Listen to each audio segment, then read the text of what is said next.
Student, please subscribe my channel and push bell icon. By this, give respect to your Jai sir.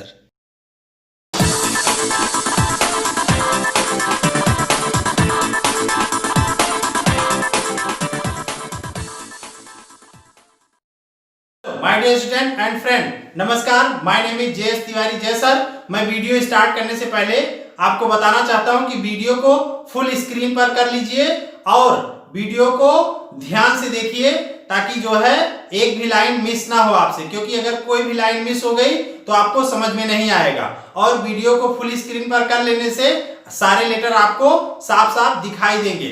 और मैं आपसे निवेदन करना चाहता हूं कि जो चैनल पर नए हैं वो चैनल को सब्सक्राइब कर दें, लाइक और शेयर कर दीजिए, अच्छे कमेंट कर दीजिए। और जो चैनल को पहले से सब्सक्राइब किए हुए हैं वो लाइक, शेयर और अच्छे कमेंट कर दीजिए। तो boundary surface diagram, boundary surface diagram ये हमें क्या बताता है कि जो ऑर्बिटल्स हैं, अब ऑर्बिटल्स आप जान चुके हैं कि ऑर्बिटल हमारे पास S इस तरह से होते हैं, P इस तरह से होते हैं, D इस तरह से होते हैं। ये जो अलग अलग ऑर्बिटल्स होते हैं, ये जो हम ये दिखा रहे हैं इनकी बाउंड्री, ये बाउंड्री किस आधार पर बनाई गई है। तो बाउंड्री सरफेस डायग्राम जब हम लोग पढ़ेंगे ये, तो इसके बारे में हमको क्लियर हो जाएगा कि ये बाउंड्री सरफेस डायग्राम में इस तरह से इनका शेप क्यों बना है। ओके, तो बाउंड्री सरफेस डायग्राम हम लोग स्टार्ट करते हैं। ये बाउंड्री सरफेस डायग्राम वो तरीका होता है जिससे, जैसे ये न्यूक्लियस हुआ तो न्यूक्लियस के चारों ओर का वो एरिया जिसमें इलेक्ट्रॉन के पाए जाने की संभावना सबसे ज्यादा हो, उस एरिया को यहां पर इसे ऑर्बिटल बोला गया। ये 1s ऑर्बिटल है। तो इस तरह से ये 1s ऑर्बिटल हो गया। तो यहां पर इलेक्ट्रॉन के पाए जाने की संभावना यहां पर, यहां पर, यहां पर, इस तरह से इलेक्ट्रॉन के पाए जाने की संभावना ज्यादा है। लेकिन एक चीज ध्यान रखना है कि जो साई स्क्वायर है वो प्रोबेबिलिटी डेंसिटी है। Sai square electron probability density है, माने इलेक्ट्रॉन की जो प्रोबेबिलिटी माने पाया जाना और डेंसिटी माने घनत्व, कि उसके इलेक्ट्रॉन के पाए जाने की जो डेंसिटी है यहाँ पर वो एकदम कांस्टेंट है। यहाँ से लेकर के यहाँ तक पूरा ये कांस्टेंट है, एक समान रूप से है। तो इलेक्ट्रॉन प्रोबेबिलिटी डेंसिटी को साई स्क्वायर से लिखते हैं। इलेक्ट्रॉन प्रोबेबिलिटी डेंसिटी को साई स्क्वायर से लिखते हैं। तो साई स्क्वायर इसका यहाँ से यहाँ तक पूरा लेकर के ये कांस्टेंट है, माने इलेक्ट्रॉन जो है यहाँ से यहाँ तक ये पूरा कांस्टेंट वैल्यू आ रही है। तो इस तरह से ये जो है, आप जैसे पीछे पढ़े थे कि इलेक्ट्रॉन जो है जैसे ये हुआ, इतना हमने डिस्टेंस ले लिया, तो हो सकता है यहाँ इलेक्ट्रॉन के पाए जाने की संभावना ज़्यादा हो लेकिन यहाँ इलेक्ट्रॉन के पाए जाने की संभावना कम हो।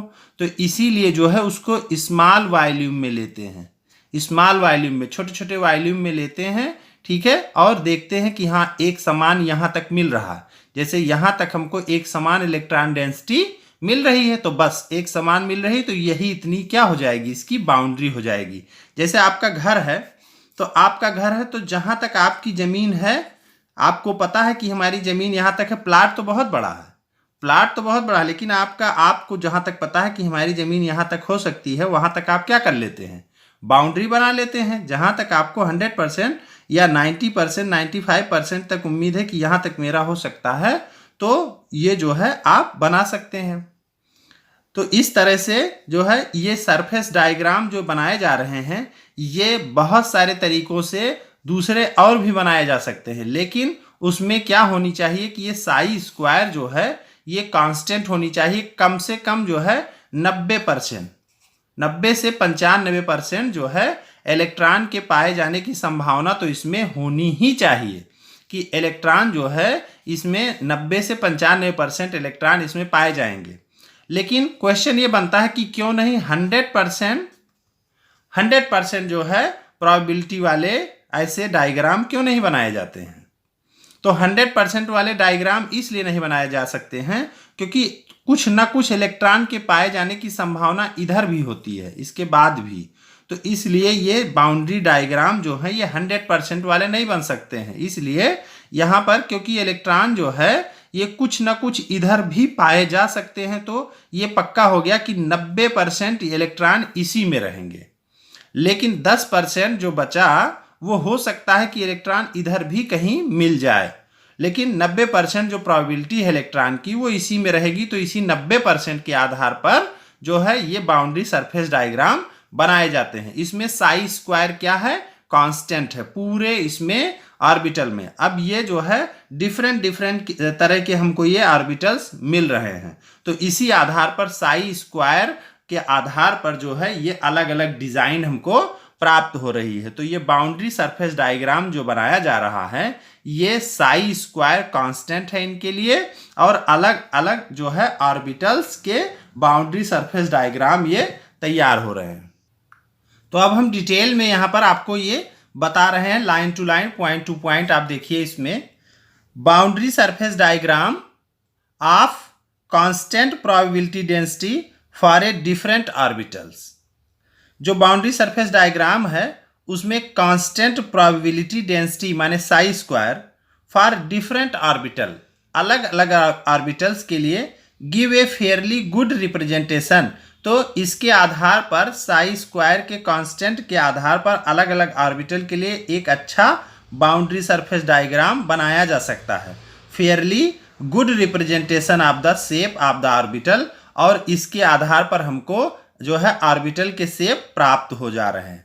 तो यहाँ इस लाइन में केवल आपको क्या पता चला कि जो ऑर्बिटल्स के शेप हैं उनको बाउंड्री सरफेस डायग्राम के आधार पर बनाया जाएगा, और उसमें शर्त क्या है, कांस्टेंट प्रोबेबिलिटी डेंसिटी। ओके, अलग अलग ऑर्बिटल के लिए जो है ये कांस्टेंट प्रोबेबिलिटी डेंसिटी होनी चाहिए, और फिर इस आधार पर एक बाउंड्री बना देंगे, वही बाउंड्री सरफेस डायग्राम हो जाएगी उस ऑर्बिटल के लिए। ओके, तो इस तरह से ये लाइन आपकी क्लियर हो गई। अब हम स्टार्ट करते हैं।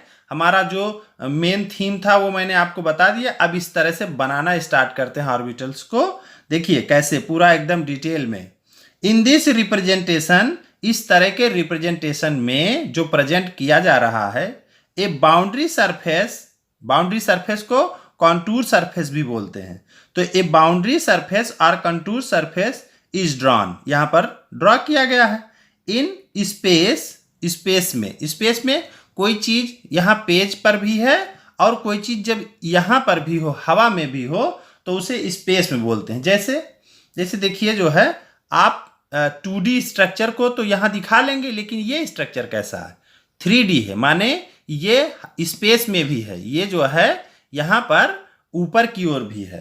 तो इस तरह से ये space for an orbital on which the value of, इस फिगर से क्लियर करिए, ये जो फिगर है इस फिगर में आप डॉटेड देख रहे हैं, ये डॉट, इसमें सब में डॉट खूब देख रहे हैं। इसके सेंटर में यहाँ पर न्यूक्लियस होगा, इसके सेंटर में यहाँ पर न्यूक्लियस होगा। तो इस तरह से आप देख रहे हैं कि यहाँ पर एक ये बाउंड्री बनी हुई है, इसमें यहाँ पर ये बाउंड्री बनी हुई है। तो ये क्वेश्चन आप कर सकते हैं कि ये बाउंड्री क्यों नहीं यहाँ अंदर बन गई, यहाँ एकदम नीचे, यहाँ क्यों नहीं ये बाउंड्री बन गई। तो यहाँ पर जो है शर्त ये है कि ये बाउंड्री तो कोई भी कहीं भी बना सकता है, ये बाउंड्री कोई भी कहीं भी बना सकता है, लेकिन शर्त ये है कि उसके लिए साई स्क्वायर कांस्टेंट आना चाहिए।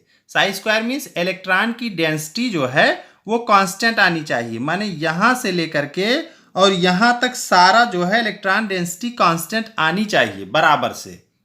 नहीं तो आप बना दिए यहाँ तो ठीक है बना दीजिए, लेकिन उसमें इलेक्ट्रॉन के पाए जाने की संभावना बिल्कुल ना के बराबर रहेगी, तो फिर वो बाउंड्री बेकार हो जाएगी। तो इसलिए ये जो बाउंड्री बनाई गई है ये किस आधार पर बनाई गई, साई स्क्वायर कांस्टेंट के आधार पर बनाई गई, नहीं तो डिजाइन तो आप बहुत बना डालेंगे। ओके, दूसरी चीज ये देखिए कि ये जो है कुछ इलेक्ट्रॉन अगर आप ध्यान दे रहे होंगे तो बाउंड्री के बाहर भी नजर आ रहे हैं, ये बाउंड्री के बाहर भी बिखरे हुए नजर आ रहे हैं। तो यहाँ पर जो ये बात समझाई जा रही है वो ये बताया जा रहा है कि ये जो डिजाइन आपने बना डाला, ये डिजाइन 100% सही नहीं है। 100% आप नहीं कह सकते कि इसी बाउंड्री के अंदर ही इलेक्ट्रॉन पाए जाएंगे। इस बाउंड्री के बाहर अब इलेक्ट्रॉन पाए ही नहीं जाएंगे। ये बाउंड्री जो आपने दिखा दिया है, इसके बाहर इलेक्ट्रॉन पाए ही नहीं जाएंगे। इसका डॉट यहां पर होना इस बात का सबूत है कि नहीं, इलेक्ट्रॉन यहां भी पाए जा सकते हैं। ओके, कहीं ना कहीं इलेक्ट्रॉन जो है ये यहां भी पाया जा सकता है, इसीलिए ये जो डायग्राम है इसमें यहां इलेक्ट्रॉन के पाए जाने की प्रोबेबिलिटी 90% दिखाई गई है, 100% नहीं दिखाई गई है। तो ये आपका क्वेश्चन बनेगा कि ये 100% क्यों नहीं दिखाई गई है? इसलिए क्योंकि 100% अगर ये बाउंड्री बना दी गई तो इलेक्ट्रॉन इतने में ही मिलेगा, जबकि हमें अपने हिसाब से नहीं चलना है, हमें इलेक्ट्रॉन जहां तक मिल रहे हैं वो सब बताना है। तो इलेक्ट्रॉन इस बाउंड्री के बाहर भी मिलते हैं, इस वजह से 100% इसको नहीं कहा जा सकता कि इलेक्ट्रॉन इसी में इतने में रहेंगे। मतलब जो साई स्क्वायर है, माने इलेक्ट्रॉन की डेंसिटी है, वो यहां पर न्यूक्लियस के कुछ दूर जाने पर भी कुछ ना कुछ प्राप्त होती है, माने इलेक्ट्रॉन कुछ ना कुछ प्राप्त होते हैं। तो इसलिए यह संभव नहीं है कि 100% जो है यहां पर बाउंड्री के अंदर इनको दिखा दिया जाए। तो ये आप क्लियर हो गया होगा। तो इस तरह से ये 1s के लिए दिखाया गया है, ये इलेक्ट्रॉन डेंसिटी को कांस्टेंट है यहाँ पर, और ये 1s के लिए दिखाया गया। ये जो आप देख रहे हैं ये इस तरह से जो है सर्किल नहीं है, ये ऐसा डायग्राम नहीं है। अगर आप ये देख रहे होंगे कि ये इस तरह से है, रिंग की तरह से, ये तो ये बुक में केवल बना हुआ दिखाई दे रहा है रिंग की तरह से, वास्तव में ये रिंग की तरह नहीं है, 2D स्ट्रक्चर नहीं है ये तो 2D स्ट्रक्चर है। क्लियर है ना आपको? इसमें केवल एक ये इधर इधर मिल जा रहा है और एक ये इधर इधर मिल जा रहा है, तो केवल 2D ही तो हुआ। इसमें ऊपर की ओर जो बंद होना चाहिए, नीचे की ओर जो ये बंद होना चाहिए, वो नहीं है। तो ये 2D स्ट्रक्चर है, तो ये ऑर्बिटल 2D नहीं होते हैं, ये ऑर्बिटल 3D होते हैं। इसमें इस तरह से होते हैं, इसमें ये देखिए ये 3D है, इसमें ऊपर की ओर है, इसमें लंबाई चौड़ाई ऊंचाई तीनों चीजें हैं, इसलिए ये 3D है। तो उसी तरह से ये ऑर्बिटल होते हैं, माने न्यूक्लियस के चारों ओर का वो एरिया जिसमें इलेक्ट्रॉन के पाए जाने की संभावना सबसे ज्यादा हो, उसी को हम क्या कहते हैं? ऑर्बिटल्स कहते हैं। तो इस तरह से ये ऑर्बिटल्स 1s का था और ये 2s का। तो इसे 2s में ध्यान से देखें तो ये आप देख रहे हैं कि बीच में ये गैप बन जा रहा, तो ये 1s का यहां पर हो गया, फिर ये 2s का दूसरा बना। तो 1s और 2s में जो अंतर है वो आप देख रहे हैं। तो ऐसे ही ये diagram probability density plots of 1s and 2s atomic orbitals. The density of the dots represents the probability density of finding the electron in region. Okay, तो इस तरह से ये फर्स्ट पॉइंट, और ये बी पॉइंट में देखिए boundary surface diagram for 1s and 2s orbital. ये 1s and 2s ऑर्बिटल, इस तरह से ये बाउंड्री सरफेस डायग्राम इनका हो गया। अब इन्हीं सारी बातों को देखिए। In space for an orbital on which the value of probability density psi square is constant. ये जो ऑर्बिटल्स बनाए गए हैं इनके लिए जो वैल्यू आ रही है प्रोबेबिलिटी डेंसिटी की साई स्क्वायर, वो कांस्टेंट आ रही है। इन द प्रिंसिपल, नियम से, रूल से, मैनी सच बाउंड्री सरफेस में बी पॉसिबल। मैंने पहले ही बता दिया कि ये जो है बाउंड्री सरफेस और भी संभव है, लेकिन और के लिए हम लोग जो है वैल्यू क्यों नहीं दे रहे हैं उन्हें? इसलिए क्योंकि आप जानते हैं कि सरफेसेस में be possible, however for a given orbital, किसी ऑर्बिटल के लिए only that boundary surface diagram of constant probability density is taken. मतलब हम जो है सारे ऑर्बिटल जितना आप बना डालें वो सब नहीं ले सकते हैं।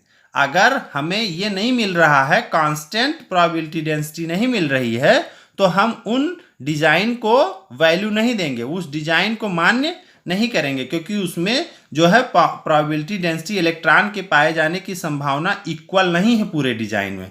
अगर वो डेंसिटी बराबर आ जाएगी, कांस्टेंट रहेगी, तो ही वो ऑर्बिटल के रूप में माना जाएगा। Is taken to be good representation, तो उसे ही गुड रिप्रेजेंटेशन कहा गया। Of the shape of the orbital which encloses a region, जो ऑर्बिटल होते हैं वो ऐसे क्षेत्र को क्लोज करते हैं, ऐसे वॉल्यूम को in which the probability of finding the electron is very high, जहां पर इलेक्ट्रॉन के पाए जाने की संभावना क्या होनी चाहिए, बहुत ज़्यादा होनी चाहिए। कितनी होनी चाहिए? से 90% होनी चाहिए। ठीक है, वो एरिया हम लेंगे। लेकिन वहां आप जो है 10% इलेक्ट्रॉन के पाए जाने की संभावना है वो आप ले लिए तो वो नहीं माना जाएगा। उसकी पाए जाने की संभावना 90% हो तो जो है उसे लिया जाएगा। The boundary surface diagram for 1s and 2s orbital are given in figure, जैसा आप देख ही चुके हो। 1 में आस्क ए क्वेश्चन, कोई इसमें ये क्वेश्चन भी कर सकता है कि why do we not draw a boundary surface diagram which bounds a region in which the probability of finding the electron is 100%। ऐसी कोई बाउंड्री क्यों नहीं बना लेते हैं जिसमें इलेक्ट्रॉन के पाए जाने की संभावना 100% हो। तो the answer to this question is that, इसका आंसर यह है कि the probability density psi square has always some value. Nucleus से दूर भी चले जाएंगे तब भी साई स्क्वायर की कुछ ना कुछ वैल्यू रहेगी, 1% 2% कुछ ना कुछ तो रहेगी। तो इसलिए जो है कोई ऐसी डिजाइन नहीं बना सकते हैं कि इतने में कह दे कि नहीं 100% इसी में मिल जाएगा। ये बात हम अभी समझा चुके हैं आपको। Okay, however small it may be, कुछ ना कुछ उसकी वैल्यू जरूर रहती है। At any finite distance, nucleus से कुछ दूरी पर भी जाने पर, फाइनाइट डिस्टेंस पर भी कुछ ना कुछ साई स्क्वायर की वैल्यू रहती है from the nucleus. It is therefore not possible, इसलिए संभव नहीं है to draw a boundary surface diagram of a rigid size. तो इस तरह से जो है ये संभव नहीं है कि रिजिड साइज का जो है डायग्राम बना दिया जाए। In which the probability of finding the electron is 100%, जहां पर इलेक्ट्रॉन के पाए जाने की संभावना 100% हो। Boundary surface diagram for a yes orbital, जो यस ऑर्बिटल के लिए बाउंड्री सरफेस डायग्राम है, इज एक्चुअली ए स्फीयर। अभी मैंने दिखाया था कि वो रिंग की तरह नहीं होता है, वो एक स्फीयर की तरह होता है। Sphere centred on the nucleus. Okay, तो इस तरह से स्फीयर का सेंटर जो है न्यूक्लियस रहेगा, ऑन द न्यूक्लियस पर। इन 2 डायमेंशन, जो 2 डायमेंशन वाले होते हैं, इन 2 dimension this sphere look like circle.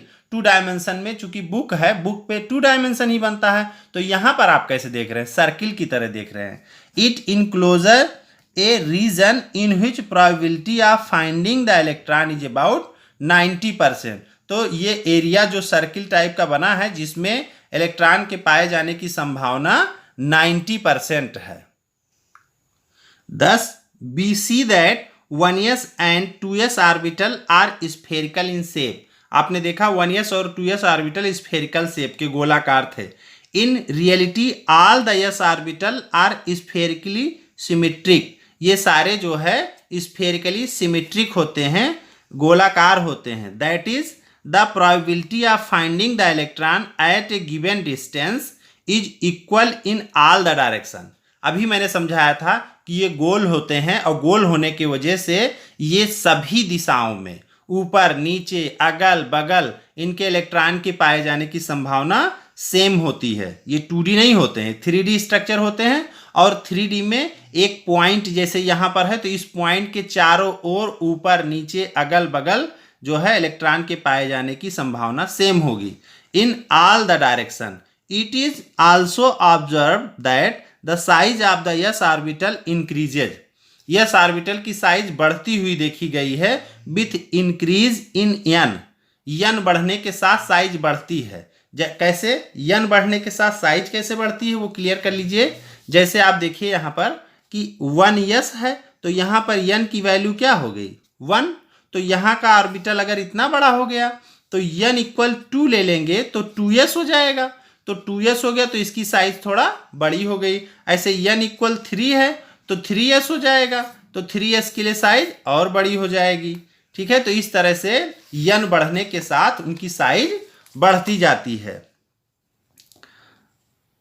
In n that is 4s सबसे बड़ा, उससे छोटा 3s, उससे छोटा 2s, उससे छोटा 1s, and the electron is located further away from the nucleus as the principal quantum number increases. जैसे जैसे प्रिंसिपल क्वांटम नंबर बढ़ता जाएगा इलेक्ट्रॉन न्यूक्लियस से दूर होता जाएगा। Boundary surface diagram for 3 2p orbitals. आप जानते हैं जो p ऑर्बिटल्स होते हैं उनके लिए 3 ऑर्बिटल बनते हैं। L = 1 are shown in figure. जो फिगर है ये देखिए, ये फिगर में दिखाया गया है। इसमें 2px 2py इनके डायग्राम इस तरह से बने हुए हैं। ये 2 लोब हैं, एक लोब ये हो गया और एक लोब ये हो गया।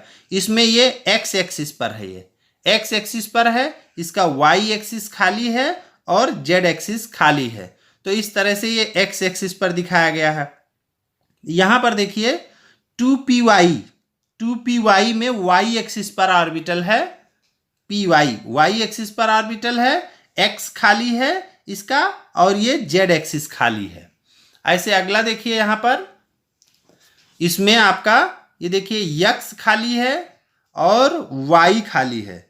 ये जो है ऑर्बिटल z पर है, ये दोनों लोब हैं। यहाँ पर इलेक्ट्रॉन डेंसिटी नहीं है, इलेक्ट्रॉन ये ऐसे हैं, यहाँ पर ऐसे इलेक्ट्रॉन देखे गए और यहाँ पर ऐसे इलेक्ट्रॉन देखे गए, तो इनकी डिजाइन ऐसी बन गई। यहाँ इलेक्ट्रॉन नहीं है इसलिए इसको ऐसे 2 लोब में, इस तरह से 2 लोब हो गया।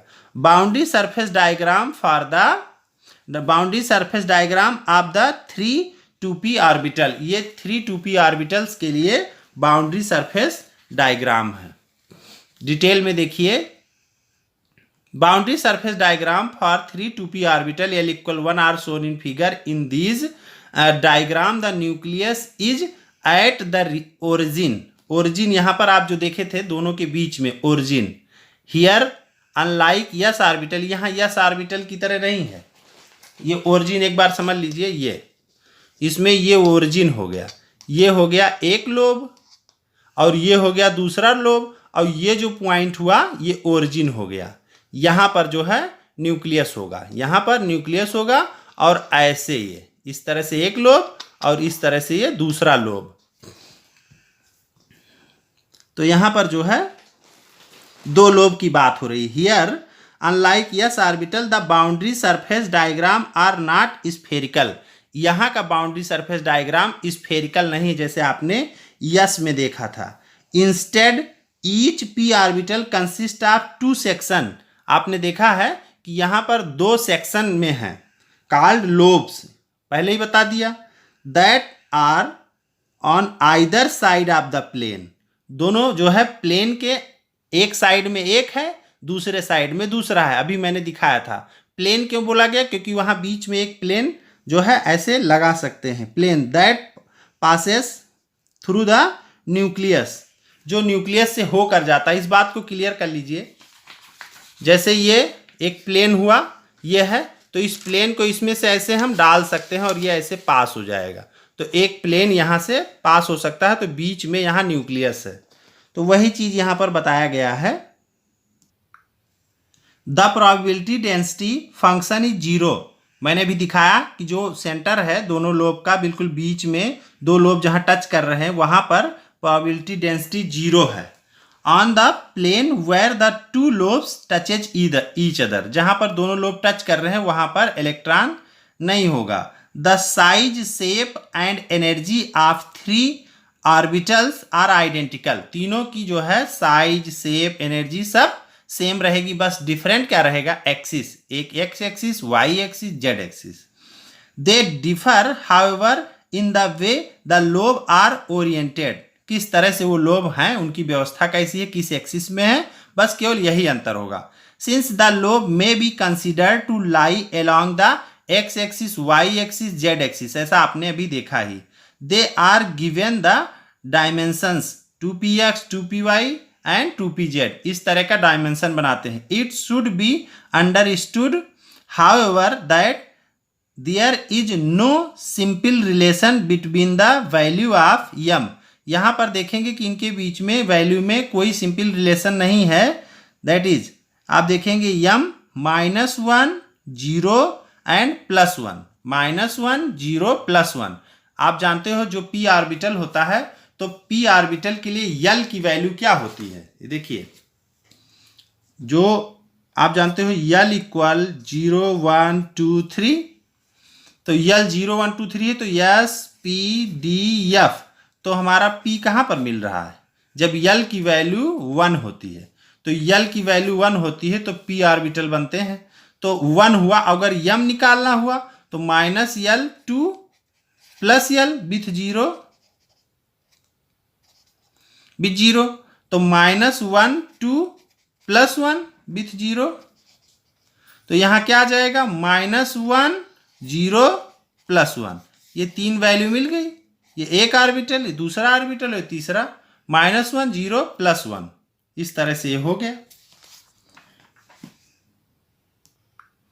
द x y and z direction for our purpose it is sufficient to remember that, हमारे लिए ये ध्यान रखने वाली बात यह है कि हमारे लिए इतना याद रखना पर्याप्त है, because there are 3 possible values, 3 possible values है m की,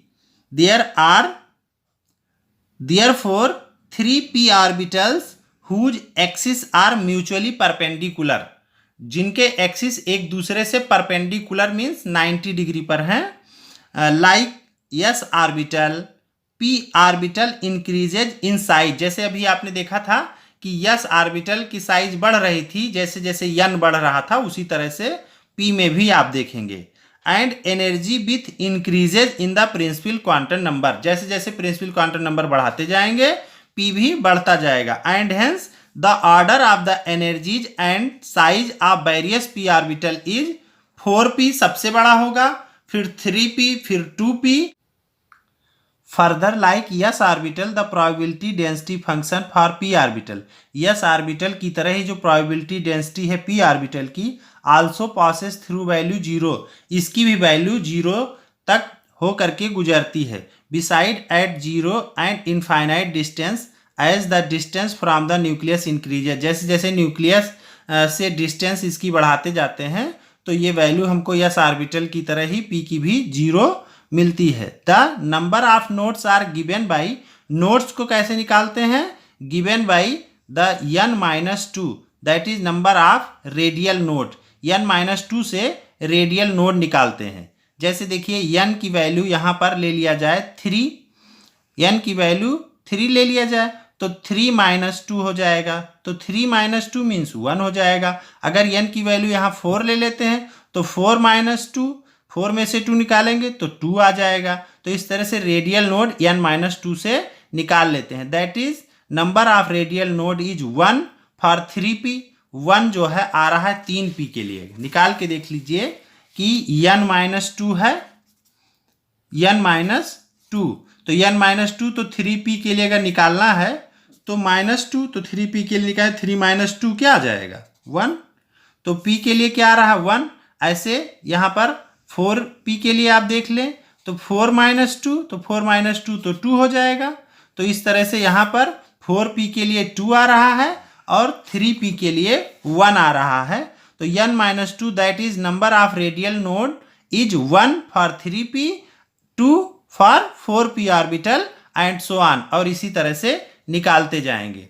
for l equal to the orbital is known as d orbital. अब l इक्वल टू को d ऑर्बिटल क्यों बोला गया, इसको देख लीजिए, आप जानते हैं पहले से भी, फिर भी l इक्वल 0 1 2 3, तो s p d f, तो अगर l इक्वल 2 है तो वो d ऑर्बिटल हो जाएगा। तो अब हम लोग पढ़ेंगे d ऑर्बिटल्स के बारे में। l equal to the orbital is known as d orbital, ये d ऑर्बिटल हो जाते हैं। And the minimum value of principal quantum number n has to be 3, इसके लिए जो मिनिमम वैल्यू आ रही प्रिंसिपल क्वांटम नंबर की वो 3d से स्टार्ट होता है, जो d होता है वो 3 से स्टार्ट होता है। जैसे 1 पर आता है 1s, ओके, ऐसे 2s आता है, और फिर उसके बाद ऐसे 1s2 2s2 2p आता है, 3s आता है, लेकिन जो d की शुरुआत होती है वो कम से कम 3 से ही होगी। तो ये जब हम आपको अहबाउ रूल आगे पढ़ाएंगे तो वहां बताएंगे। चलिए मैं लिख देता हूं थोड़ा सा, आप यहीं खुद ही देख लीजिए कि कहां से इसकी शुरुआत होती है। ये देखिए 1s2, 2s2, 2p6, 3s2, 3p6, 4s2, 3d। तो स्टार्टिंग डी की यहाँ देखिए कहीं ये जो स्टार्टिंग हुआ है इसमें कहीं भी आपको डी इतने में नजर नहीं आया, लेकिन जब डी नजर आया तो उसके आगे क्या लिखा हुआ 3, इसलिए डी की स्टार्टिंग जो है 3 से होती है। तो ये लाइन आपको क्लियर हो गया होगा कि यहाँ पर जो है 3 क्यों बताया गया है। तो as the value of l can not be greater than n-1, जो यल की वैल्यू होती है वो n-1 से ग्रेटर देन नहीं होगी। देयर आर 5 यम वैल्यूज, जो यम की वैल्यू है वो 5 हो रही है। वो कैसे, तो यहां पर देखिए यल की वैल्यू 2 आ रही है और यम की वैल्यू हमें 5 कैसे मिल रही है वो निकालिए।